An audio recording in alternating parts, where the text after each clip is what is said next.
so much for joining us with Fight Night Picks. You made it all the way through. We're into the main card, and I just want to, again, really thank the Fight Night Picks faithful for tuning in for fights like this. And I'll switch it on over to the prediction video view, because when you look at it, Matt, I'll play that old sullen desert wind. And the reason being, I have no idea why this is on the main card of anything. Coming up this weekend, this one, they say, is at flyweight. We have Iasmin Lucindo taking on Brogan the Bear Walker, because I was going to say Walker Sanchez, and it was Brogy the Bear before, but now it's the Bear. Matt, this is a very head-scratching fight, because for Brogan Walker, she was featured on the last season of The Ultimate Fighter. She was a second pick on her team behind Claire Guthrie. That was Team Nunes. She gets a win over Hannah Guy, dropped her in the first round. Grappled in that fight. She beats Gallardo, who wasn't even supposed to be on the season. It was a really close fight. And then she goes out and takes on Juliana Miller. And I said earlier on this card, when we were kicking it off, like, wins and losses are what they are. And all of a sudden, with rose-colored glasses, you have a win for Priscila Cachoeira over Ariane Lipski that ages so well.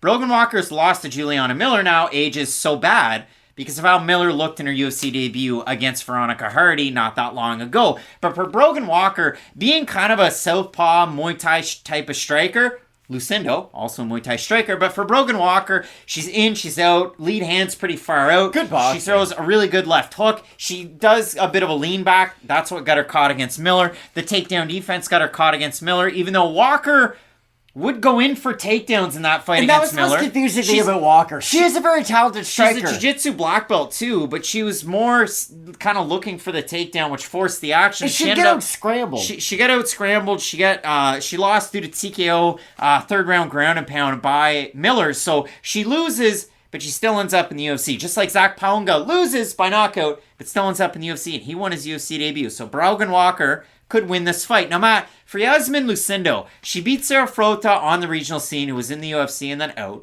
She beat had a hard time making weight in the UFC. Yeah, she beat Lucrezia Ria over with Cage Fight, and that was about a year ago. That's somebody who had a win on Contender Series, so some wins that made some sense. And then she comes into the UFC and takes on Yasmin Jauregui, so that was very confusing, on that UFC San Diego card. Great fight, though. Great fight. I mean, really, awesome. Like, that was a fight of the night type fight. Now, the one thing that's kind of concerning for Lucindo, at strawweight, and she had strawweight, bantamweight, and flyweight experience coming into the UFC. Lucindo weighs in successfully at 116. But that fight was in California, brother. So we get those weigh-in numbers. Matt, she rehydrated too. 131.4. So she gained 15.4 pounds between Friday to Saturday. She looked really good. The only concerning thing that I have at Lucindo, because I think she continues to gain things to her tool belt, is the fact that 41% strike output, or strike percentage in the first round, then 38, then 29. It was a little bit more labored. She kind of got beat to the punch. The numbers went down as the fight went on. But for Lucindo, I had said before she made her UFC debut, she throws a lot of arm punches and a really good right kick to the body.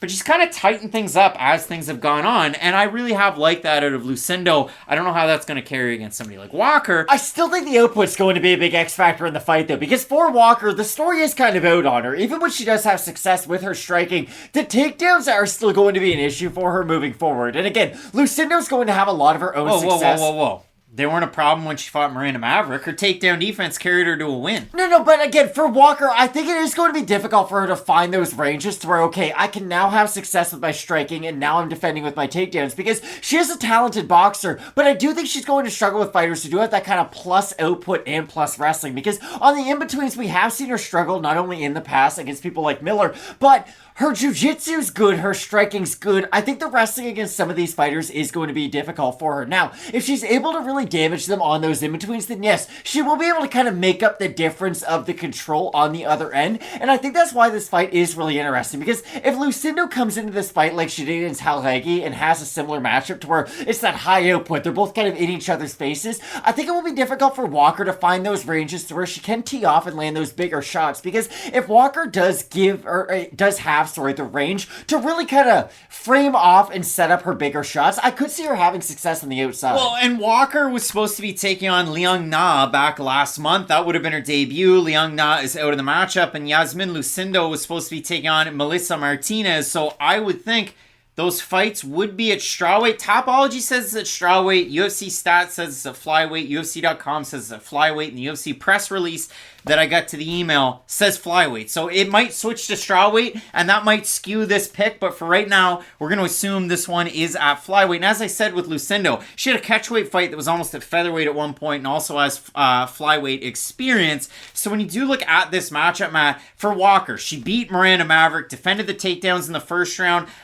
It was a really close first round. Second round, I had it for Walker with the striking. Third round, I had it really close. Walker ends up getting the win, 30-27, 30-27, 29-28. And when she fought Emily King, her win before she ended up on the Ultimate Fighter, she picked up a performance bonus with Invicta in that one. She can get it done with the hands. She has good jiu-jitsu, bringing it all together out of Supa MMA gym over in Guam, originally from California, moved over to Guam, trains out of Guam. When you look at a matchup like this, Matt, Lucindo trains out of Fight House. I mean, you consider it for her. She got into MMA because of a bad situation at home. She started off in MMA at 14. She trains with Vina Janjidoba and Tina Block. The weirdest nickname. I still don't understand it. Valeska Machado. But if you do look at it for her, Brazilian Jiu-Jitsu purple belt she was awarded back in December. So it's a purple belt of Lucindo, the black belt of Brogan, Walker, Brogy the Bear.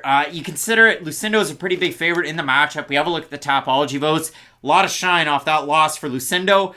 Not a lot of shine off the loss for Brogan Walker. I'm going to say over under 85% Lucindo. I think it'll be under, but she'll be a favorite. And it's on.